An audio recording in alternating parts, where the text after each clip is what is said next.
Hello and welcome to Wellness Wednesday. I hope you're all well and looking forward to the weekend. Listen, when it gets to Wednesday, it's like, oh, it's nearly the weekend. So welcome. Hey, Kalari, lovely to see you, sweetness. So today, as it's running across the bottom of your screen, we're going to talk about mental health. It's something that I've spoken about before on my channel, and I'm sure it's something I will talk about another time on my channel. It's something that affects my life, and I'm sure it affects millions of other people's lives.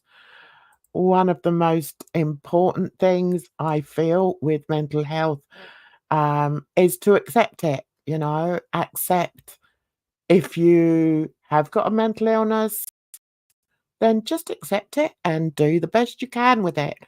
So I'm going to wait for my guests to come up, my panelists, and we've got an extra special guest tonight, guys. We've got Kalari who's going to come up and join in the conversation. I'm really looking forward to this. I've been looking forward to it for a while. Because I like to hear when people can explain their mental health issues or speak as if they know what they're speaking about, because there's way too many people out there that don't know what they're talking about. So we've got Kalari. Hey, sweetness, nice to have you on. Hi, it's good to see you, Jan. Thank you for having me on. Oh, And I you're hope I don't sound too stuffy today. It's been touch and go with this weather.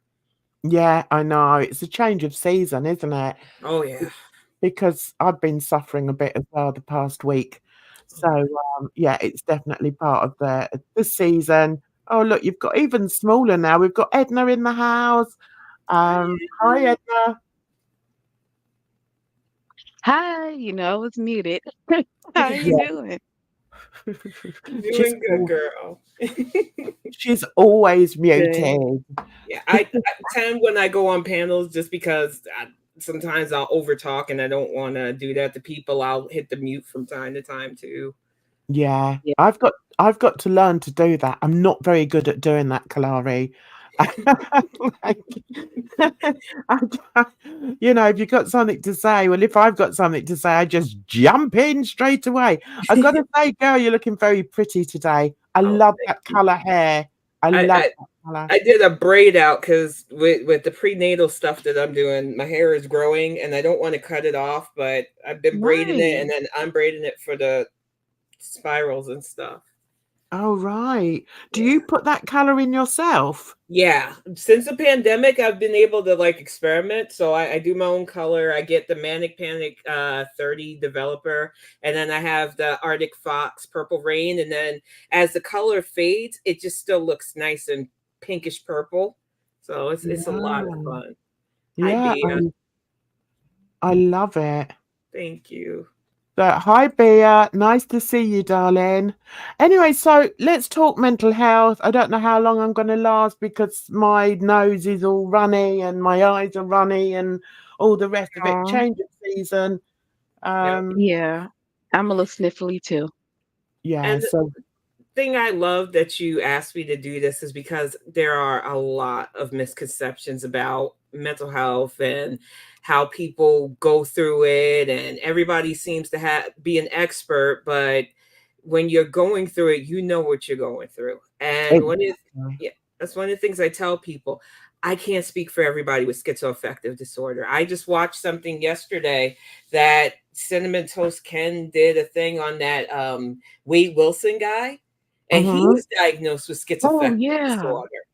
Oh, So, was he? yeah, so when you hear that, you get in your head like, I know I'm not like this person, but Mm-hmm. I also know what I go through. One of the things I tell people is therapy helps, psychiatry helps. I know what I go through. That's why I want to be able to speak comfortably about it, because there is still a stigma, especially in our community. It is hard to be Mm-hmm. openly mental ill. Most people don't want to hear it. They either want to tell you, I'll pray for you, or you can pray it away. You can do other Hello? things. And hi. And it's just like, it is hard to navigate what people think they know while you're going Mhm. through this, and what you know and what you want to counter without giving too much out there, Yeah, because Right. this is still your own personal battle, yeah, Mhm. And absolutely. I had a doctor explain to me, because psychiatrists I consider doctors, explain to me a Mhm. lot of things. And I was lucky to find a woman of color. She's not black, but she's a woman of color, that not only does she listen, but she explained things to me. Because when she told me that I hit the check marks of a sociopath, you don't want to hear stuff like that. I don't think there's a No, person alive that wants to hear that you tick the checkbox for stuff like that. But when she explained to me, by listening to the stuff I told her, what ticked and what didn't for her, and why she feels that I act that way, because I know I don't seem that way online, because I can be friendly online, but in my reality, there's a reason why I live out in the woods now. I prefer trees to Mhm. people. I am yeah, very antisocial. I can take social settings in small doses, but it gets me exhausted. I start dealing with things I don't want to deal with, and it is so much easier to just go, I need to go home. yeah, Yeah. yeah, Situations where I don't have control over the situation, especially, I need to get to some place where I can insulate. And I think so yeah, many people, they see the bad and the negative in mental health too. And I don't want to put that out there, because there's already enough of that out there. I want to yeah, show people that when you do what you need to do, which is owning up to what you have, there's no shame in it, because it is called mental illness. Talking to doctors, talking to therapists, and just doing what you need to do, listening to them, because a lot of therapists, they listen, but a good therapist advise. Keeping on a routine, especially right now, has helped me. Sleep mm, helps. Yeah. mm, Talking to somebody when it gets to be too much helps. And having the supportive partner who has seen me during a manic low, a manic up, he's known that I had schizophrenia for years now.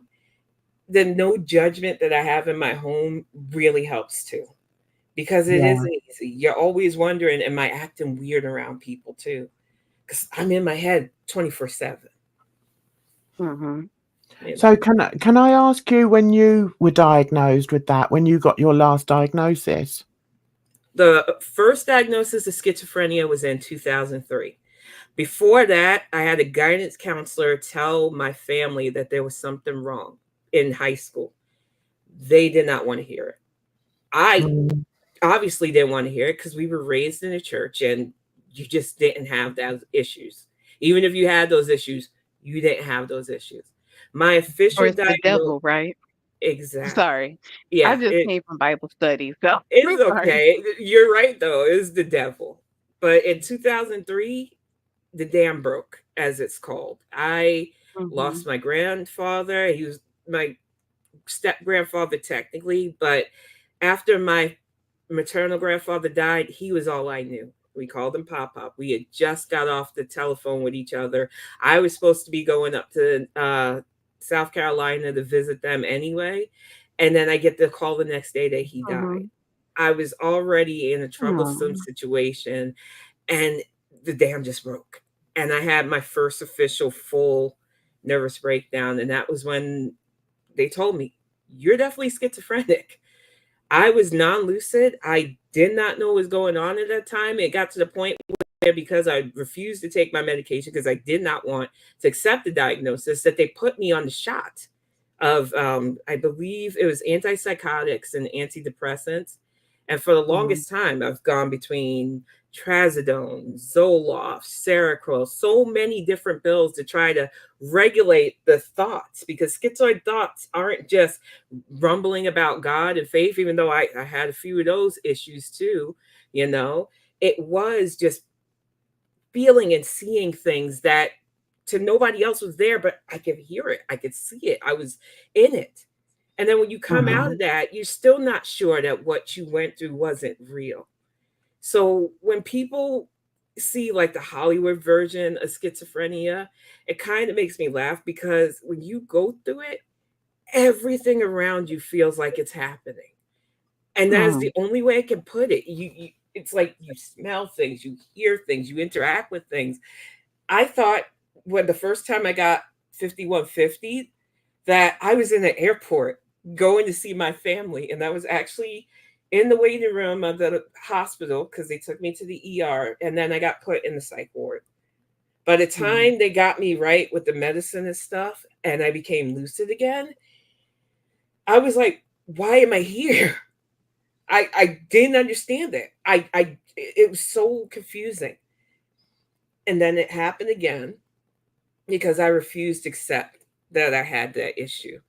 And non-lucidity is so scary that I don't play around with it anymore. But the final time I was 5150, it was because my then partner had said, because you act out, I can do this to you anytime I want. So that gave me an innate fear of just dealing with hospitals and stuff and dealing with people that would just tell me, nope, you got to do this. You're not right in the head. You got to stay in this room. And it's scary. it really is. And I know that there are good mental health facilities out there, but I didn't go to one of them. And it's not the staff. It was just they were short staffed. So you wander around not realizing where you are, not realizing what's going on around you. And then when you start to have moments of clarity, it's like, why am I not home? Where is this place? I don't like it here. And that's why I tell people that is the reality of dealing with mental health when you refuse to deal with it. When you decide, nope, I'm not going to handle this. I don't want this label. I don't want that. And when you start to take the steps of listening, and even then, it took a while. It wasn't until I had kiddo, and that was in 2005, and I started really working on taking my health more seriously. While my family wasn't as understanding about the mental health stuff, they had wanted me to lose the weight that I had put on so badly that they was like, yeah, we will send you to therapy. We don't care. Your weight is the issue. They ain't care about the mental stuff. It was the weight. So I was like, well, all right. And that's when the routine stuff started. Establish a routine. Get up, try to get up at every day at the same time. Do your thing for yourself, your kid, get some exercise.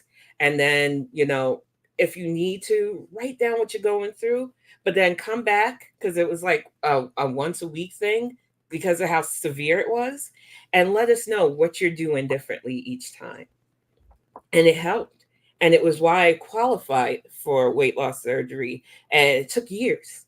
I think people don't understand because they're so used to like instant stuff that to do anything in regards to your health, whether it's physical or mental, it's years. And we're used to like people don't normally get and it happens in months. Exactly. People don't understand that at my age with this, a lot of people, they don't last because it is easy to let that, I call it the abyss, just get you and try to pull you in, tell you things that ain't true. And if I didn't have the support system that I had here, I say it, and I know a lot of people probably hasn't read the first novel I put out, but a lot of the characters in there in some way, shape, or form dealt with either wanting to end themselves or doing that, because I know that headspace. I know what it feels like to wake up and be like, why am I still here? And that was years ago. And that was almost every day during that time. And I wanted people to understand that you're not always going to know what people are going through, because most people who deal with mental health don't want to put it out there because people assume. But the reality of the situation is when you don't have support, it only takes one bad day. And it's scary. I think what people don't realize is if you do have a mental illness and you're dealing with it, you have to be bloody strong to deal with it. You have to keep looking at yourself and saying, right, so I need to do this. Okay, so this is perhaps a symptom of your mental illness. So, okay, just let that ride. Look after yourself. And I think, I don't have schizophrenia or anything like that, but I do have a mental illness. and it's a diagnosed mental illness, and it's something that I'm still not sure whether they've got it right. I'm not And it's sure whether it's, all right, I ticked all the boxes from the DS5 or whatever it's called, but I'm not sure that it's textbook. And I think that's another thing. People assume that just because one person has got a mental illness, that the next person that's got a mental illness, the same diagnosed mental illness, is going to act exactly the same. That's not the case. At all. One of the things that the psychiatrist that I go to has said, because she's doing a case study on this, is that she notices that with women, especially Black women, the way we handle stuff when we have these illnesses can be different than other cultures and ethnicities because Yes. we're taught to deny anything's wrong with us. We have to put on that mask, pretend everything's okay, don't embarrass the family and other stuff like that. They think it's evil to have mental illness, and it can be hard to even admit that something's wrong with you because you don't want to be viewed as evil. You don't want people to see you as a bad person, and you Yeah, don't to want try your to cast family out your to, demons. yeah, they don't want you to embarrass them. Mhm. So it took a lot to even be able to be open with what I have. But the more I talked about it and the more I do still talk about it, the easier it is to say, look, I'm still a person. Yeah. I am not a monster. I don't Mhm. want to harm my kid because that's something they had to ask at the hospital I had him because it was the same hospital where I was 5150. When you go through something like this, you're constantly in your head, will I do something like this? And I'm not saying they have violent outbursts, especially when I was younger. I told the story because I think it gives a little insight to how reactionary I can be when I get upset. I had this guy try to like kiss me right after the most traumatic event I ever went through happened. And I was able to calm him down, and I made him wait. I said, I need to just go check to make sure my mom was sleeping. My mom wasn't even there. She was at work, but he didn't need to know that because if he was Mhm. willing, he was bigger than me. He was willing to try to do that much. I went inside. I got the largest butcher knife we had in the kitchen, and I came out swinging at him. And I Mm. chased him a couple of blocks because I was not going to be attacked ever again. And Mhm. I was ready to take him out of this world. This is stuff that was covered up. Just stuff that people said, well, she was just defending herself. But they didn't want to hear the fact that I was ready to Yeah. stab somebody because I was sick of being even looked at as a woman at that point. Mhm. And when somebody's that much bigger than you, they need to know that you're crazy. Yeah. I didn't know I was crazy back then, but they needed to see that side so that I never be fucked with like that again.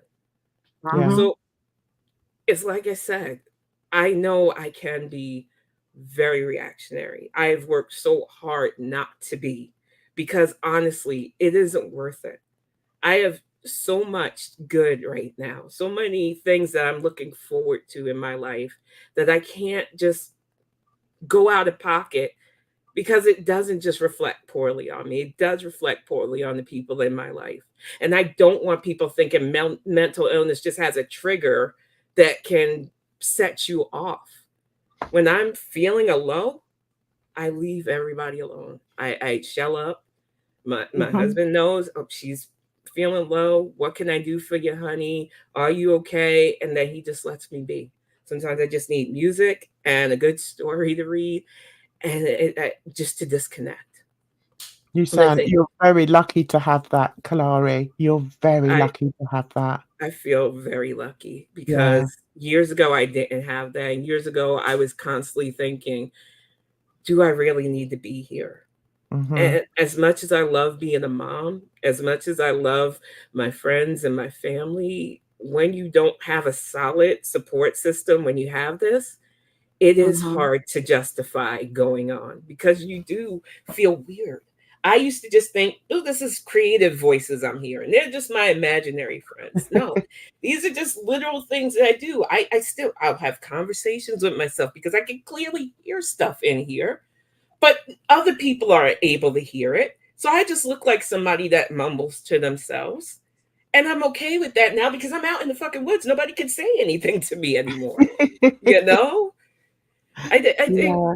I have to focus on the fact that even though it is hard sometimes, they're good. And that's what makes me keep doing what I need to do. Because if I could show anybody who's struggling with this, who might not have access to mental health help on the regular, that you can get to this point, it's going to be hard. This was not overnight, and this is an ongoing Mm. process. Then that's all I want to do. It You really know does. what's the like? Yeah, Sorry, sorry. I mean, cause yeah, but just you being yourself, like getting on the bike, telling us about your D&D and just your Twitch stuff and all of that. That alone is being like that representation that a lot of people need to know that she's able to do this, to be on camera, to be herself, to whatever. Also, knowing that you have like the mental issue in the background. Yeah. It's Mhm. like, yeah, I think a lot of people can see, at least I can speak for myself. I see that, and I find a lot of inspiration in it. I Yeah. And appreciate that. that was one of the things that drew me to you initially, was just recognizing in somebody else. It's what's that saying? You recognize people that are similar in some cases to you. Yeah. And I Mhm. remember when I first saw you, I thought this girl is so open. She's so open about herself, her hopes, her dreams, and who she really is. And I tell you what, I wish there were more people like you online, Kalari, I sometimes because do too. It's and hard and to I'm not navigate. trust me, I'm not bullshitting you. I've lived with mental illness my entire life, and apart from and then I had my kids quite early on, and I never received any proper help. Oh, every so often I'd take myself off to get um, therapy. And I mean, I'm sure you girls can imagine. There's me, right? I walk in, Mhm. I'm full of life, creativity, everything. I've got everything I want, but I know deep down that I'm broken. Yeah. So I would go and see these therapists who would sit there in their Laura Ashley dresses, and they'd all be white and middle class. And, I'd be sat there and I'd be like, they couldn't relate to me. Oh, Right. And, the amount of people that I saw or that I've seen over the years that just have not understood me as a person Mhm. and is insane. And the only way that I've got any help is by demanding a mental health assessment, because over Mhm. here, yeah, I was diagnosed with anxiety and depression for years and years and years, but I knew there was something else. yeah. And one of my kids works in the field, and she said to me, "Mum, have you thought about, just getting it checked out? Just check out if there is anything else, because I think you may be bipolar." And I was like, "Oh, I don't know." And I was going through therapy at that time. And this is how stupid it is. I used to go for therapy for my phobias because of my anxiety. That's what I was going That's to not therapy that's for. not stupid. Well, it is because my actual mental illness wasn't addressed. Yeah. And the But And thing I is, feel like that's a problem with the field in of itself. It's like that's what I was they're gonna looking say. at white males and they're basing everything off of that, and they're not taking into account being female, let alone being, of a different culture and everything. Yeah. That it's like the help itself is not what's the word? Like adapted for you. No. And yeah, they can listen, but they can't understand the experience, is what I learned. Because I here in the States, when you have severe mental health issues, you can qualify for what's known as SSI. And because I had needed it back in the day, especially taking care of my son, I definitely had to be evaluated. And I had a white male, probably in the field for decades, look at me and say, "You're too smart for this," because they wanted to deny me. And Mm-hmm. one of the things my psychiatrist said when I told her about that, she was like, "Most schizophrenics are smart people." Yes. I don't Yeah. even know why he would have said that to you, but this is what a lot of people go through all around the world, especially women. We don't get we get called histrionic. Mm-hmm. We get Yeah. downplayed systems. Sometimes they'll diagnose us with something that has absolutely nothing to do with the issue that Mm-hmm. we're having. And Mm-hmm. even being honest with some people, it just depends on who you talk to. And I found that when I have a woman in the field, especially a woman of color, and it's no shade to white women, because my partner has talked to a white woman therapist himself, so it just depends. But I do feel that women have a different touch, but women of color and black women who are in this profession can understand the stuff that we hold in, because we're so used to like microaggressions, and we're so used to Mm-hmm. people making us feel less than, and Yeah. being afraid to really speak up when people are like in your face disrespecting you, because you don't want to ruffle feathers, and you just want to keep your head down and just move forward. And when you Yeah. have somebody that knows what that feels like and you can openly talk to them, it's easier to open up. It's easier to just be yourself. It's easier to let the Yeah. mask go for a bit, because I've realized navigating society, you really have to wear a mask. And it's Yeah. not Oh, fun for me. absolutely. Yeah. Yeah, and it's like one less fight that you have to fight. Yeah. And Yeah. people don't realize like how much it takes. Like like I just said, I came from Bible study, and one of the ladies there was like, "Oh, I'm really trying to quit smoking." Everybody knows that I'm on a long break, and I'm like, "Girl, I feel you." Yeah. She's just like, "Yeah, the devil's making me do it and blah, blah, blah. Like, I'm not strong enough." And it's like, I absolutely despise that rhetoric because it's Yeah. like, Yeah. how do you think you're empowering somebody if you're not giving them credit for the work that they're doing? Oh, no, it all goes to God. Who's doing the work? That's God working through you, isn't it? Yeah. And then it's to label your negative thoughts or the things that you have to overcome or to work on as the devil, as just this evilness inside you, like you're evil. Yeah. It infuriates me because it turns so many people off from religion and from spirituality and from getting, because for me, I feel like my mental health has been held together by not so much religion, but spirituality. Like it's religion, but I'm not religious with it. And I don't know, I just look at how it's helped me and how like this woman's right here dealing with the same thing I'm dealing with, but she's not able to get anything from it because of the way it's presented to her. Yeah. And Yeah. the thing with faith is, I believe faith is supposed to be a guide for life. I do. I don't, I'm not as heavily in it anymore because of all of the we'll pray your Mhm. sickness away stuff. But I've always respected it because it does give people guidance. It does give people a sense of purpose. But it is a very judgmental place too, depending. Mhm. And Mm-hmm. when you're already struggling to keep your mind together, you don't want to be around people that just want to judge your sickness, because mental illness is a sickness, as evil. So Mm-hmm. it was easy for me to just slowly inch away from the church while still Mhm. respecting, because I'm literally married to a fundamental. He's not a fundy anymore. He's a Christian man, and he said, I'm always going to be a Christian man." But he started to see how the fundamental way of it keeps you from doing stuff like that. He was even talked out of therapy by people close to him because I guess they're afraid that their business is going to be out there. And I tell people all the time, therapists don't do that, psychiatrists don't do that. They will never put your business out there because they could literally be sued. We do Mm-hmm. have HIPAA laws here, and it goes against what they were trained to do. Mhm.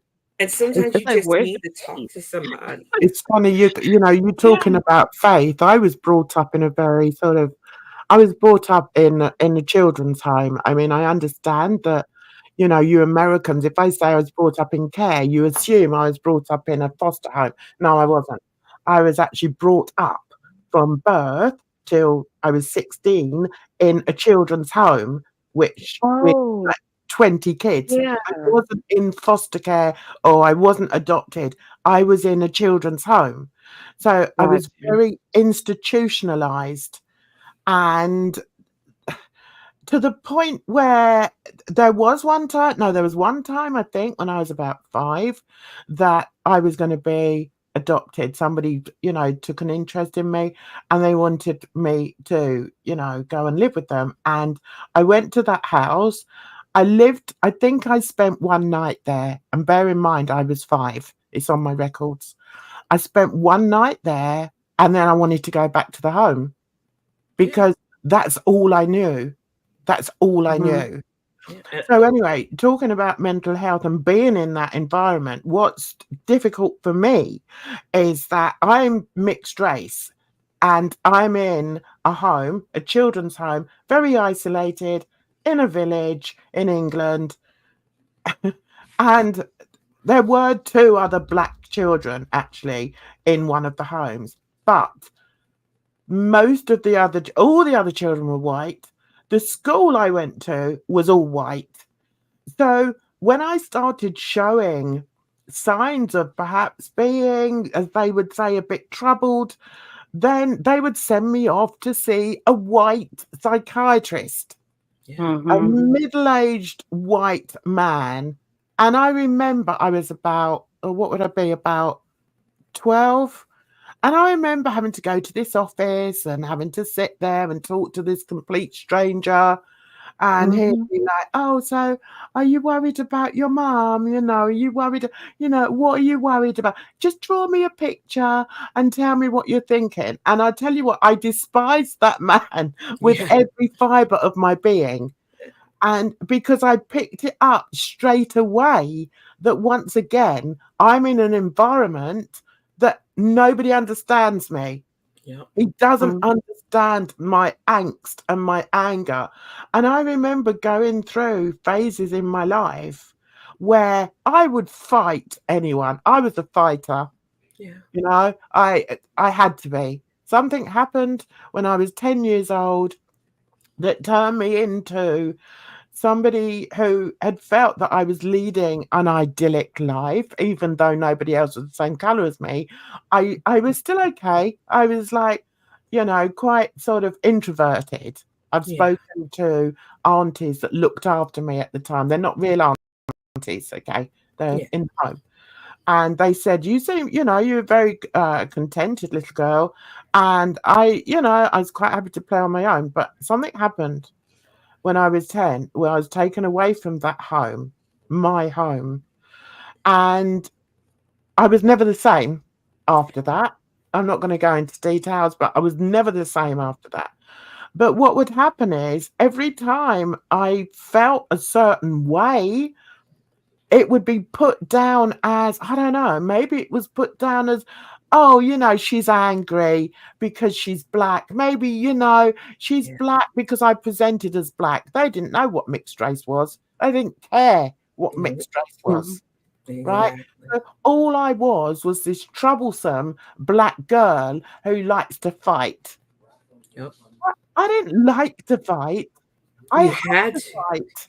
It was a survival tactic, and that's what I literally was told. It was a way to protect, a way to survive, and when you live in a world that doesn't really wanna hear or see you, it is a way to say, "No, you are gonna see me." Yeah, yeah, And Yeah.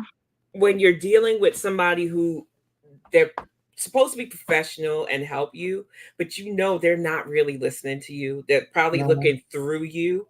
That's Mhm. bad for therapy, and that's why I love that we're in a day and age where there are more therapists of all walks of life, because it can be hard talking to somebody that don't understand what you've gone Mhm. through, even if they can try to listen. And especially it's hard when they discount you for your gender, or they discount you for your Yeah, color, or they Mhm. discount you for your age or your orientation. So I'm grateful that we're now in a time where we have more people becoming licensed and working within the parameters of their own Yeah. life so that they can Mhm. help. But it's still hard because here in the US, there's not enough funding for it still. And it can That's what I was be gonna. hard. Yeah. Yeah, it's like, and I mean, we can't like negate the fact that this is a job. Like, these are not loved ones. And I think that's the component of therapy that I just don't really jam with, because this person, like you said, you check off the boxes for this or that. The first thing they told us in like Psych 101 is that, just because you check off all these boxes doesn't mean that you have this particular disorder, blah, blah, blah. Like, there's a lot more nuance that goes into these things. Yeah. And these therapists, when they're like just in their job and, they got to make a paycheck, they don't really care, they don't take that into account. No. No. But that Oh, was why I was glad for the doctor to explain things, because I'm that kind of person. If you tell me this is what you think, and she's seen the look of fear on my face when she said it, she was like, mhm. okay, we are going to take the time to explain why I've come up with this and what we can do. And there's not Mhm. enough people that do that. There Yeah. really isn't. They will throw out They a the label illness. like schizophrenia Yeah, and just let you navigate trying to figure out, well, how do I deal with this? I and don't that's want Mhm. just this. the beginning. Well, well, Yeah, that's what I it's got like with my final diagnosis when I kept on and on. And my daughter, my eldest, she's very, very close to being qualified. She's doing, I don't know what the word is, where, she is already counseling children. She wants to work with children, Yeah. and she's already going into schools and she's counseling them and everything. So I get a lot from her about, um, the way counselors perceive things sometimes. And also, I've had mm, years and years of supposed help from counselors, help for certain bits about me, but not for my mental illness. And the problem is over here is because I've had CBT um, for my anxiety and my depression, but that wasn't for my mental illness. That's the issue. And yes, I could go along. I could go to my mental health clinic tomorrow and say, "Listen, I think I better have some antipsychotics or whatever because I'm all over the place and blah blah, and I feel like doing this and I feel like doing that." And I know that I would get psychotics. I don't want mhm. antipsychotics. Yeah. I can live my life without having To make you feel antipsychotics. like a zombie. I'm not even I joking. know. And now that we're trying for a little one, I've been slowly weaned off because you really shouldn't take heavy stuff while you're trying for that, especially at my age. Yeah. And what Mm, I tell people all the time is while it does make you feel zombie like, I like the idea that if I'm not feeling well, I had them, but I Yeah. am working with people so that I don't need them right now. Yeah. Because you yeah, do get to a point where you can have that balance, but it still takes a lot of work. It It is a is a lot that's of the work. thing. everyday thing. Yeah. It takes a ton of work, and people don't wanna put in the work, and I'm not talking about the people who are diagnosed. I'm talking about the mental health people and their support. If they're not willing to put in that work, they stop at the illness, you never really get to the wellness, because it's like the same thing for mental health is for physical health. You gotta sleep, you gotta be hydrated, you gotta eat your fruits and vegetables. You know what I mean? Like, these are basic things, but when you're all over the place and you're not focused on that, that's when the illness develops. But it's like you can't Exactly. cure the illness focusing on the illness. You gotta get back to health. And it's like that disconnect is mind blowing for me. And that's why I say when you find somebody that will actually listen, and I don't just mean listen to you talk about what you're going through, but actually listen to what you're saying and then talk to you like a human being, you need to, as much as you can, cherish that person, because therapists are Mhm. humans too, psychiatrists are humans too, and Mhm. burnout can happen with them too because they're listening to Yeah. several different people per day talking about serious stuff, from things like I didn't feel lucid today. I had an interaction that didn't happen. What should I do? To I really don't want to be here. They Mhm. have to deal with heavy stuff too. So I'm mindful of that. And that is why I'm grateful for the people that I've found, because they give me that balance and I try to give them that respect too. Yeah. And Mhm. I just, it's a symbiotic thing when it comes to trying to keep my mind together. And I know I'm lucky because, like I said, there is no funding here right now for this stuff. Yeah. I know And that Mhm. for a yeah, fact because I had a very good friend who was also affective, and he knew so much about mental health. It was amazing. He was so in tune with everything. But the worst thing was he couldn't get the help. He no, lives in like where is it? Virginia, somewhere like that. yeah, And he just could not get the help that he needed. And it was so frustrating for him because he wasn't doing as well as you are, Kalari. yeah, And that's why when you said what it was that you had, I thought, wow, this woman is incredible. Because when I saw how my friend used to be, how he was on a day to day basis, he struggled so hard. yeah, But his major struggle in life was not necessarily accepting who he was or accepting the mental illness that he had. It was that he just could not get the help. yeah. And the Mhm. world is already kind of a twisted, scary place. But when you're not getting solid help and you don't have support, it'll get easier and easier to just let it all go, and let the madness basically take you. 20 Yeah. years ago, when I first got the diagnosis and I was in denial, I didn't care about health. I didn't care about hygiene. I just went through, everything was a blur, everything. And it Mhm. wasn't until I started taking the diagnosis seriously and getting proper help that it was easier to just, even though the non lucid days were happening, see them for what they are and try to figure out ways to make that happen less. Because for me, lack of sleep and stress are the two keys to making it hard, where it Yeah. goes from just voices to literal hallucinations, seeing stuff here and there that isn't going on, telling people, "Oh, we had that conversation before," and they're like, "What are you talking about?" I was like, "Yeah, we had that conversation before," and they're like, "No, that didn't happen." It's like,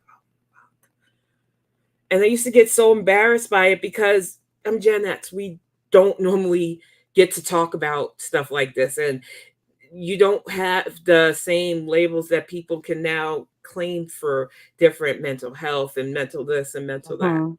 And Mm. I had to shrug off being embarrassed by it. And it's still not 100% because there are so many experts out there now that think they know what you're going through and they don't. Yeah. Yeah. And Exactly. it can be hard. I've had people literally argue with me that I don't have antisocial personality. And it's like, you see Oh me no. online. Online, Kalari or Tim is definitely different from offline. Even though Yeah. I Yeah. have friends that I love, I am a very reserved person for a reason. Mhm. And whenever somebody tries to move into that boundary, because I had a friend, she hosts stuff in New York. She was like, I want to come to your neck of the woods. Can I stay with you for a bit? And I froze on the inside. Not Oh, because I no. was embarrassed by where I lived or anything else. It was because she would be encroaching into my space. Yeah. Yeah. And I have a very limited space that I allow anybody in. And this is somebody I know well enough professionally, but I didn't know well. Yeah. Mhm. And it was like, what if she catches me mumbling to myself? What if she catches me in a bad I didn't want that. And so when anybody's like, hey, we should meet up, it's like, hey, okay, no, but okay. It's I think hard. that's Yeah, that's a good thing about the pandemic, though. I feel like all of us kind of went crazy there for at least a little bit. Yeah. So it's like people are much more understanding. Like, yeah, you have everybody that feels like they can like spot a narcissist and or what have you. But I think also, like, I saw a video of it was this black guy dancing, and this other guy's like running up to him, and he had this like startled look, like, what's about to happen. He was like, "No, it's cool, we just vibing." He's like, "Oh, okay," because I'm traumatized, and they like laugh. Ex- And it was kind of, like, endearing in a sense because it's like we're all on edge, yeah. right? But it's like Yeah, it was just like a little reminder that, everybody isn't out to get you, like, we're gonna be okay. Yeah. And yeah, then with growing up in New York City, especially under Reagan, when he closed a lot of the mental health stuff, the only view I got of people with mental health were the people that would ramble on the subways or on the Yeah. ferry and mhm, just did violent stuff. So my brain also was like, I don't want to be associated to people like that because then I didn't have the empathy and I really don't have the empathy. And my mind was going, they're gonna view me like those people. Now that I'm older Mhm. and I really understand what they were probably going through because of what I'm going through, I feel bad because I used to think I don't want to be like that because I thought, oh, it's just because they're homeless, it's just because of this or that. It was ignorance on my part. And Yeah. some people will turn around, well, that's probably you got cursed thinking that way, and that's why you're mentally ill. And it doesn't work like that. oh, It really no, is genetic. No. I'm not the only person Yes. in my family that has this either.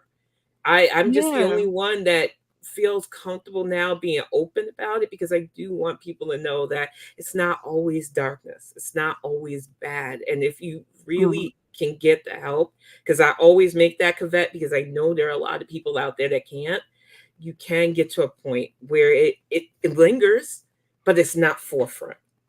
It's Mhm. there, but it's not the dominant anymore. yeah. And I just want And people that's to really see that. important. That's really important for you to understand that and also for other people to understand that. So I'm just going to show you a little something about who I actually am. Okay.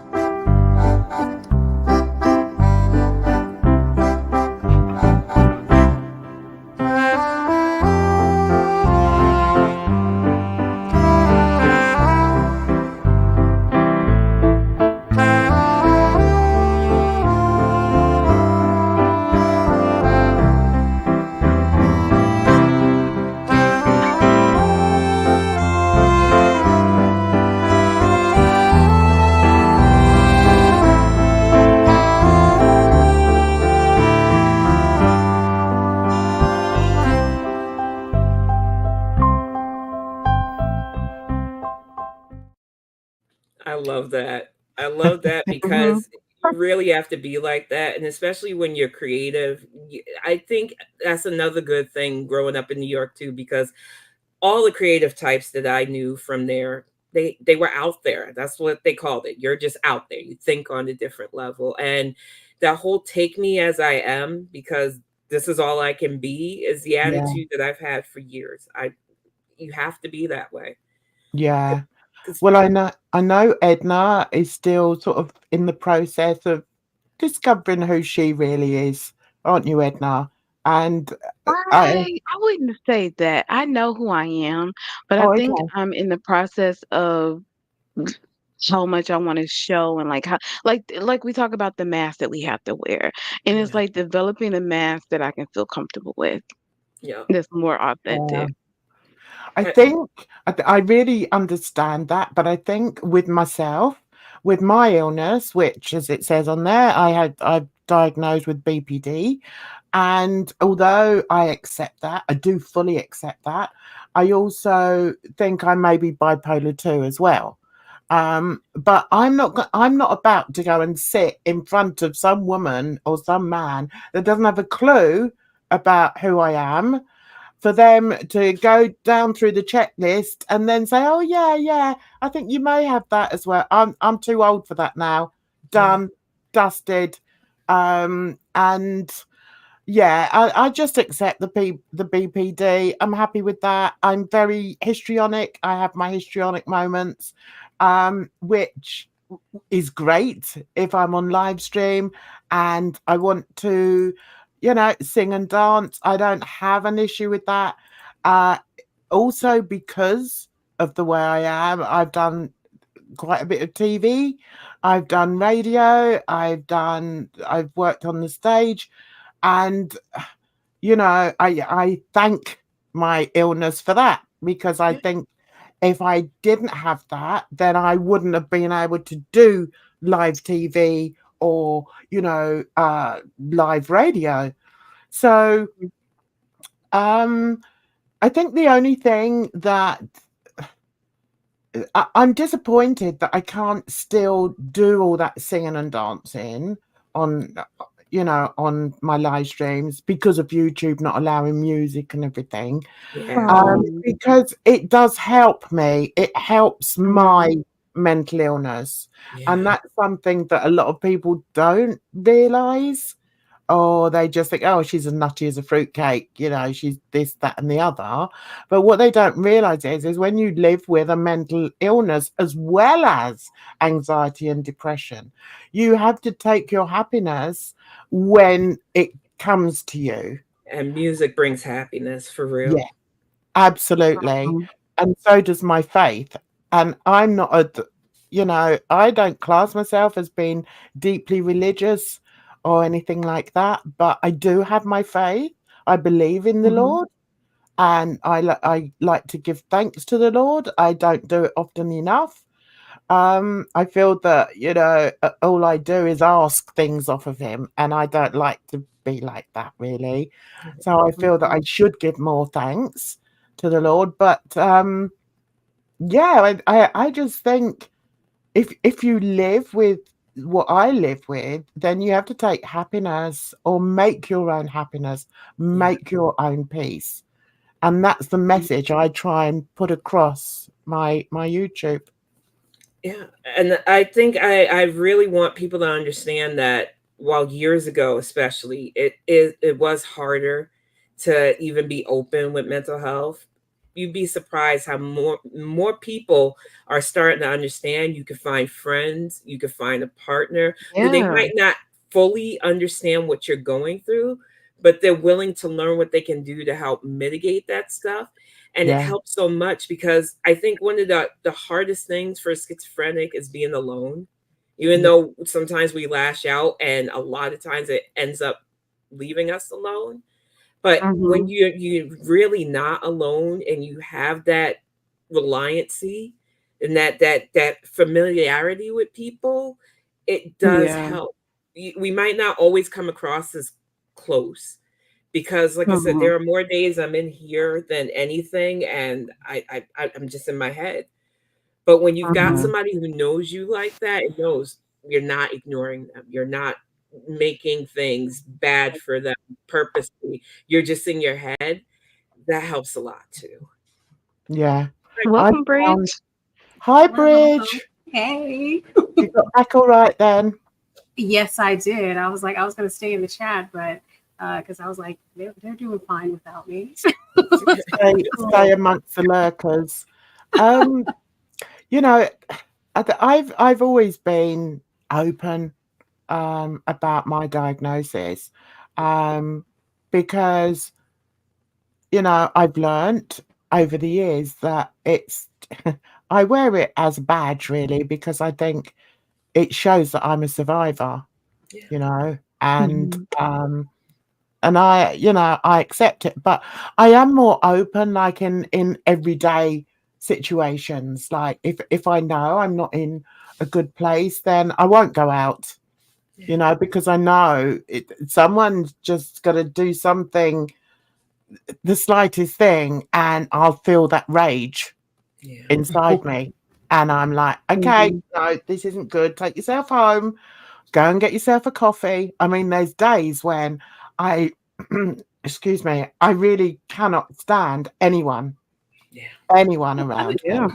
But do we not all have days like that though? Because like today is like one of those days for me. Like I got up in the morning and then I looked at my comments and I just started cussing people out. Then I got on the phone and the lady on the phone, she wasn't answering what I was asking, and I went off on her. Then my dad said, let me just go home.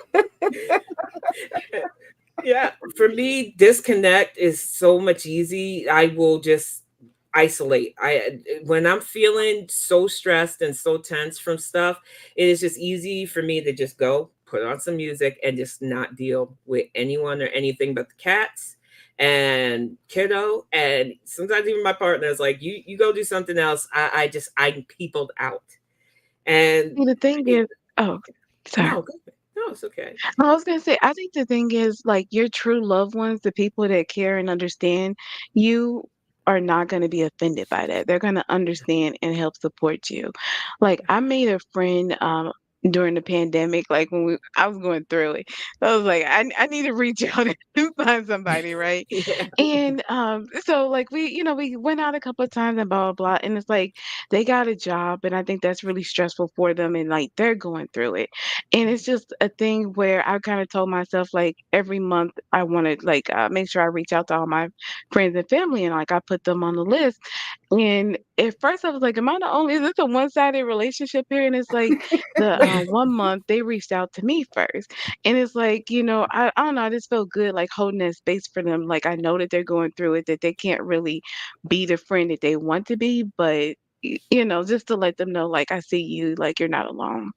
Yeah. But I think Bridget has made such a good point there, though, in that, I'm assuming I feel that way because, I've been diagnosed with BPD. So I'm like, oh, well, that must be the BPD.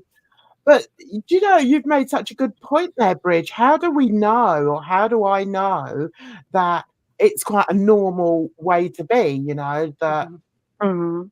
I suppose what it is, it's how far you will go, though. I think that is. Well, I feel like that too. Then with And it's like that's why I meditate or I do yoga or whatever to help center me. Because it's like let the right person get me at the wrong time and anybody can get it, you know? Right. exactly. Yeah. And then with things like being introverts, because I think a lot of us didn't have that back in the day.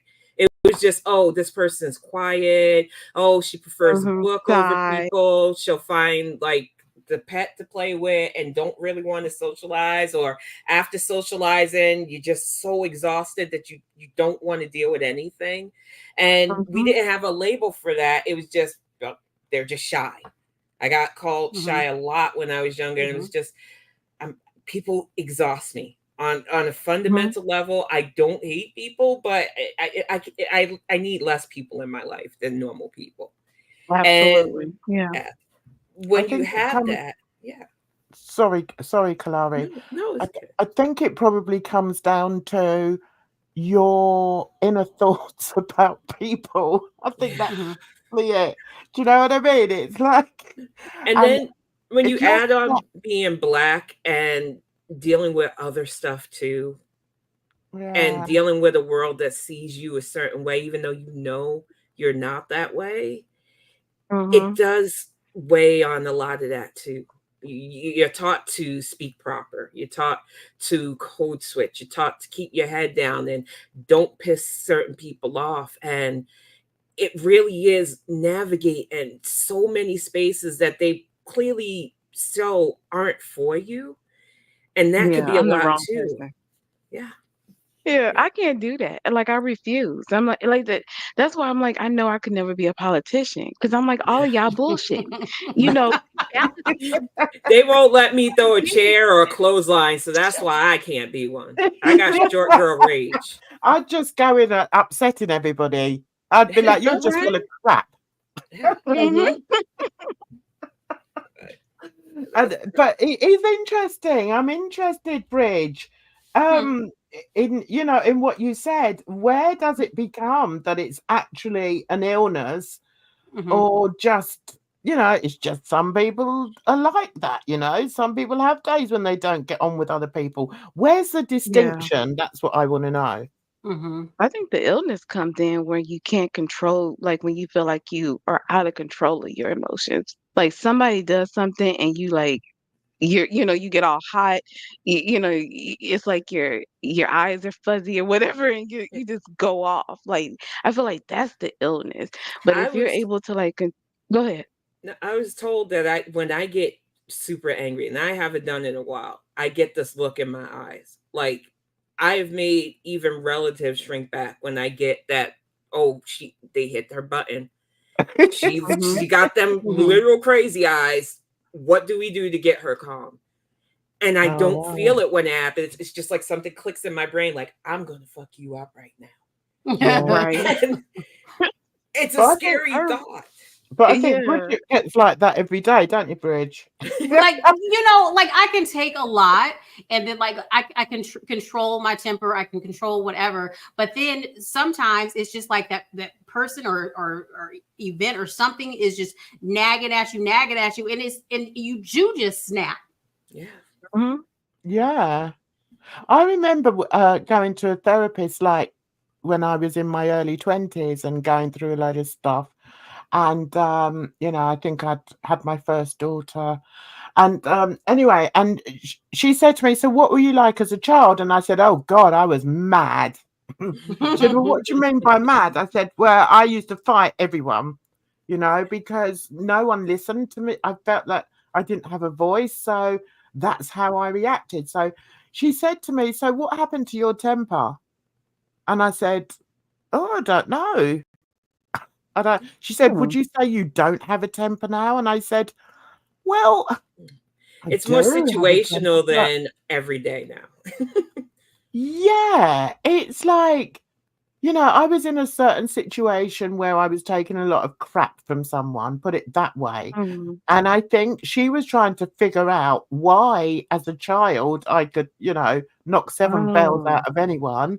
But as Hmm. an adult, I was accepting bad behavior from somebody, but not reacting in that Mhm. way. So she was like, "So what happened to your temper?" Oh, Life it's And beats you down. it's still there. It's just it's not for everybody now. And I think it's because mm, so many people try to get that side of you out that you yeah, start to realize that I don't like it when I'm like that. I don't. exactly. I don't like being over emotional. I don't like being upset because it is a Hmm. slope. Once it starts, you can't control where it goes. And Edna, I've how worked many too times hard have to I know said that. that to you?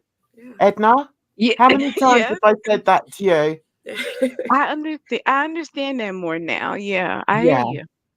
It's like when we first used to, panel up, Edna was always wanting to talk about foodie. And I was like, "Edna, I can't deal with that." So I'd shut her down straight away without really giving her the reasons why. And then one day I told her, I said, I just can't. She triggers me. That was the only way I could put it. She It's makes me like, Mhm. angry too, but I like yeah, calling out her bullshit because she self-diagnoses. She likes yeah, to show mental health like it's an accessory you could put on and off. And if she had any real care about taking care of her mental health the way she pretends, she would not be online doing all the stuff she does. You yeah, can't use your audience as therapy because a lot of people are going through stuff and not everybody can understand what you're going through. And you can't lie to yourself when you're serious about getting your stuff together because this is a lifelong thing. yeah, And that's the main reason why I stay on her behind with that because she constantly pulls that shit.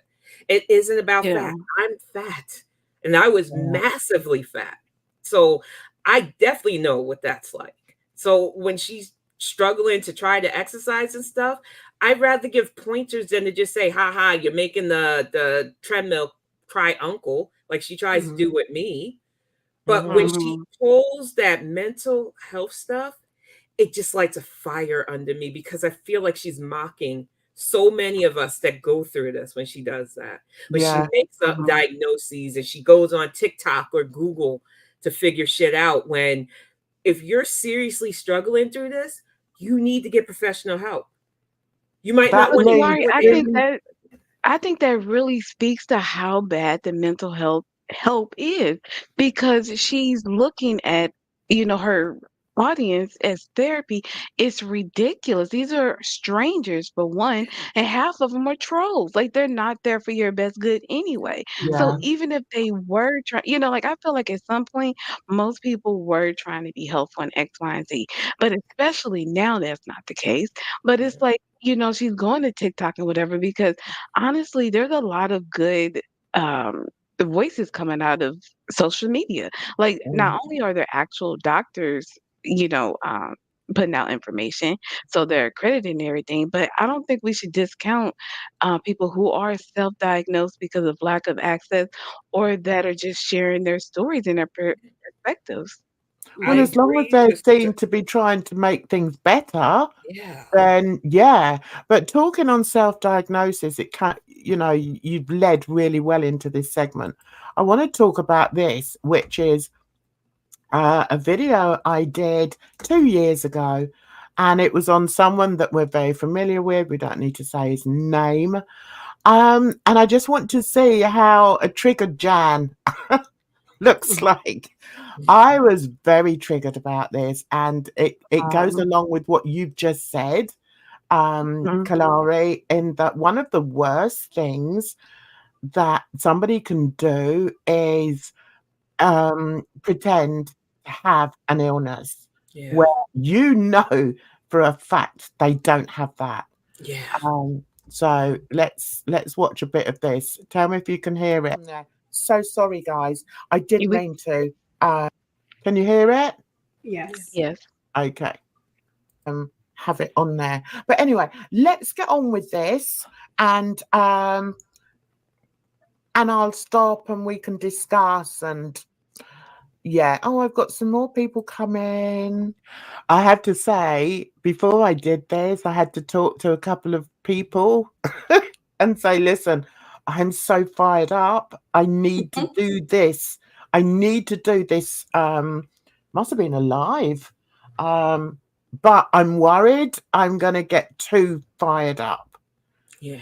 And I think that's probably the difference, what we were saying, about if it's an illness or not, because I know I can't go full blown BPD online because, it gives people fodder. It gives people ammunition. It's not the side of yourself that you want to really put out there because there is a stigma still too. And when you see people doing this because they think it's a game or something that they could play around with, it is hurtful because it's like, this is what people really think you going through it is like. And it feels like you're being made fun of when they do that. Yeah. Hi, Hader. Hang on. Hader reacts, and I saw BPD. So I thought the reason I was grilling him was because he keeps saying he's got BPD. I've heard him say he's got BPD. So I thought if I ask him, I'm just going to ask him what traits he's got. And he'll say in a minute how he responded to this. Okay, let me just get rid of that for 1 second. There. Hi, Frank. Thanks for popping in, sweetheart. I hope you're well. Lovely to see you. Get on with it. Right, so let's get on. I don't know what that matters. I mean, somebody asked me about like 5 points of BPD. I don't know. I got scars. Right. What's important to realize here is that he automatically says that, firstly, if you've got BPD, you don't call them points. You call them traits. He didn't know what traits were, guys. He didn't know what traits were. So what does that tell you? It tells me that he's not been diagnosed. Because when you get your letter that tells you that you have any diagnosis, mine happens to be for BPD. It also tells you the traits. So that was a specific question I asked him because I wanted to hear whether he had traits. Now, not only was he incapable of answering that he'd got traits, he called them points, bullet points. No, they're not. That shows me that he's actually been just Googling it. He's been Googling it. Guess what his girlfriend has said about my my diagnosis now? Oh my God. Yeah, I apparently Googled it. Do you know what really amazes me is how these people can try and sort of turn everything around the other side and then expect you to give all evidence. I'm not showing them anything about my diagnosis. When you said the letter, because back in right after I had my son and I was doing the therapy, in order to qualify for SSI back then, I needed the doctor back then to not only write out what she diagnosed was wrong with me, but show what I have spoken on and what she had observed. So I still have them. They're a bit faded because they're almost 20 years old now, but I kept them because, you know, anytime I want to get in my head, like, you're feeling fine, Tim. You don't have anything wrong. And even though I'm going to a psychiatrist and stuff now still too, I still have that letter with that initial point blank. You have this and you have to take these steps. You have to take it seriously because you can lash out at people if you're not keeping it together. You can harm yourself. You can go through days where you're not doing the proper thing hygiene wise. It is a real thing. And when you see how Hollywood only takes those traits and amplify them as the only way you could tell somebody's schizophrenic, it is embarrassing. Yeah, because people think that you're just dirty, stinky, and ready to stab. And it's like, it's so much more than that. Yeah. It's hard. You know? I hear what you're saying. It's like, I think there's like a discourse about like considering it more of a, some things more of a disability. Like, I think like the neurodivergence of it is separate from like an illness that could be, you know, like, I don't know, like, I feel like people try to make that distinction. So it's like to say, just because like I'm disabled in the sense that, you know, this is something that I have to work on, but not necessarily ill in the sense that like I have these negative traits, if that makes sense. Let me tell you, I even had a doctor say it to me too. I have been able, when I want to go into a job interview and I really want the job, to say what they want to hear and get my ass in there, because they said it's a charismatic thing about a lot of people with sociopath tendencies and schizophrenia. One of the things for the interview that I did years ago when I worked in the office, big intimidating dude, used to play football, GM of the company, looked at me and said, "What would you say your weaknesses are?" And I looked him dead in the eye and said, "I don't have any weaknesses. I will be an asset to your company. I am good with numbers. I am good with finances, and I speak well. And I know right now that you see my skin color and my name, but I promise you, if you hire me, I will get the job done." And I worked for that company for years until I had those nervous breakdowns. And I realized it just wasn't worth it, because you had to take a lot of jokes that were at your expense. You had to deal with people that didn't really want to listen to you. And then you heard things like, "Oh, there's an affirmative action hire." And it just got to be a lot. And it's like but that's the sorry, go ahead. No, it's like the doctor said, you don't have a problem getting a job. You have a problem that once their job is too much or you just are in fuck it territory, you're done. And I've seen that over and over and over again. And it's like, this is not sustainable. I'm a mom now. I have to do something that is more sustainable, but yet I have a bit more control, a lot less microaggressions, and I can just be me. Because being me, it's easier than dealing with people that they think you can just take certain things and take it on Mhm. the chin. They say things to you and then mean other things. And to me, I just hate navigating stuff like that. I have always said I prefer upfront assholes to Yeah. people who smile in your face while feeling certain ways. Yeah. And I will I'm the never same. stop being like that because direct is way better for me than covert. Yeah, I'm the same. I can't deal with betrayal, and I've had betrayal several times in my life, and that's just one thing that, it used to trigger me in a very negative way. That's when I would get angry and lash out and everything. But nowadays, I just walk away from it. I just cut it out of my life, and I think that's come with getting older. It's like, nope, Mhm. I just will not accept that, Yeah. and I just walk away from it. Um, Protecting your peace. That's what you got to Yeah. do, you know? Life, exactly. Because I life hate isn't that we have promised. that. Yeah, what's so frustrating is like we have that culture that does that to people. I mean, we'll just say black women because that's what we're talking about, and then it's like they blame us. We're sick because of their mistreatment. It's like it's so backwards to me, and it's like I refuse to be labeled as ill because of your treatment. Like I, you Yeah, know.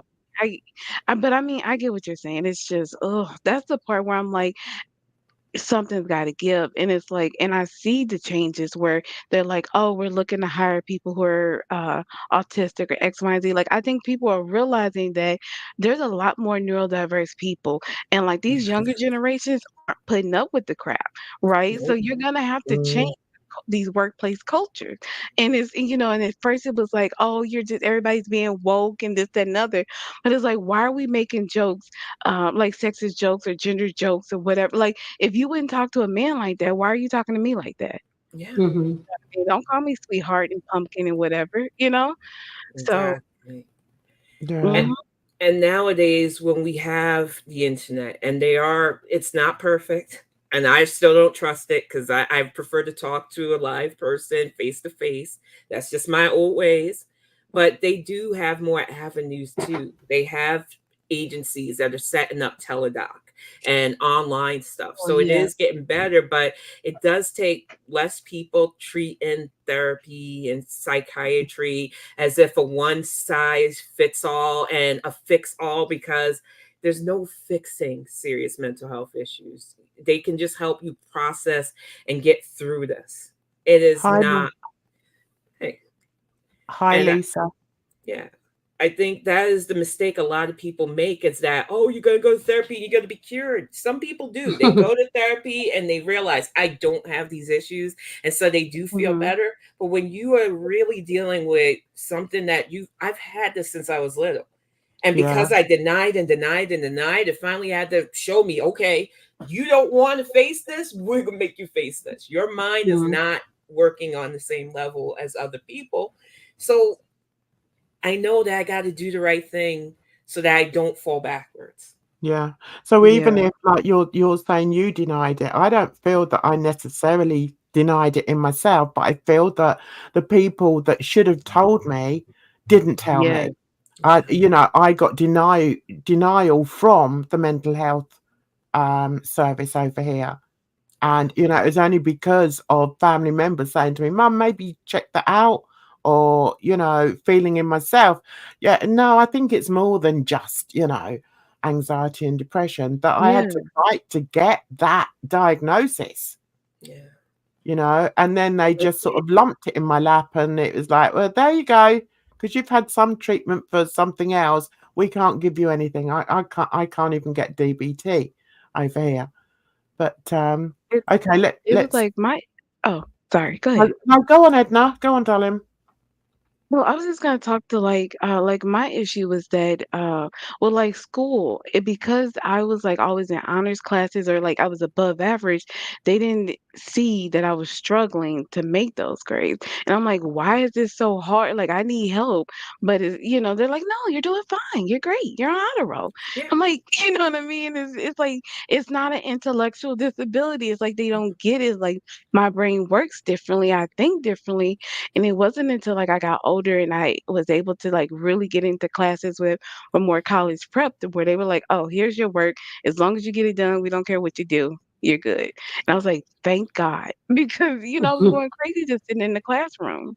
There is a thing where they think that if you can get good grades, if you can be too smart to be crazy. And Yeah. I really wish people would get away from that, because there's no template for mental health like that. And a lot of brilliant people also struggle with different mental health issues. It Yeah. really is a spectrum. And I think there's a lack of respect because, like I said, when I was growing up, a lot of people that were, especially once the mental hospitals closed in New York, were those people yelling on the bus. Were those people that you had to avoid because you didn't know if they were going to just grab you and lash out and stuff. And that is what people, I still think, see mental Yeah. illness is. And Yeah. that is why, like, when I started like going to NAMI's website and just seeing, because you feel alone for a while. But when you see that you're not alone in this, it does give you a little bit of, hey, you can talk about this, because maybe you'll find others who might not know what you're exactly going through, but you can have that shared camaraderie of this world is hard to navigate because your mind doesn't work on the same level as other people. And Yeah. it does help. It really does. I mean, I always used to think, oh, it's just that I'm hypersensitive, you know. I think that's part of it too. Yeah. It's like you're Yeah. more tuned to, because it's like when people talk about like, but Kalar, you're talking about different voices and noises and stuff. And it's like, not that I have like sonic hearing or whatever, but like I can pick up on certain things that other people are like so distracted or whatever that they don't notice. It's like I can hear the humming in the electricity, I swear. Mhm. Like, yeah, Mm. it's, I And mean, then people don't realize that for some of us, like, I can feel emotions. I definitely can. yeah. But I can also switch it right off and just go completely dead inside because I don't want to feel things. I don't want to deal with it. I need to cut it off. And that's why I get mad when people are like, oh, I'm disassociate. And then it's like, it's not like that. And I know No. it's not like that because I know what I need to do when I need to just check out to protect myself. And it gets annoying that people are like, oh, I'm disassociating on camera. It's like, Oh no. really? Oh no. Okay. So annoying. Yeah. And it's just, So sorry. no, it's just, it really bugs me that there are people out there that really think it's funny to just throw it out there that they have these things without understanding that when you act out of pocket, it makes it seem like those of us who are really dealing with this have to behave like you for people to believe what we're going through. And Yes. that makes me the angriest. Yeah. You know? It's like, like I oh, give up. that's It's what like I've I'm got. not crazy. Yeah. I'm not crazy. Sorry, Edna. I'm like at this point, like, cause the thing is, it's like I'm not trying to prove X, Y, and Z. It's like I am who I am. Yeah. So, it's like what can I do? Like, the thing is like I'm lucky that I'm not in the place where I need like SSI or what have you, right? Like I have other resources that I lean on.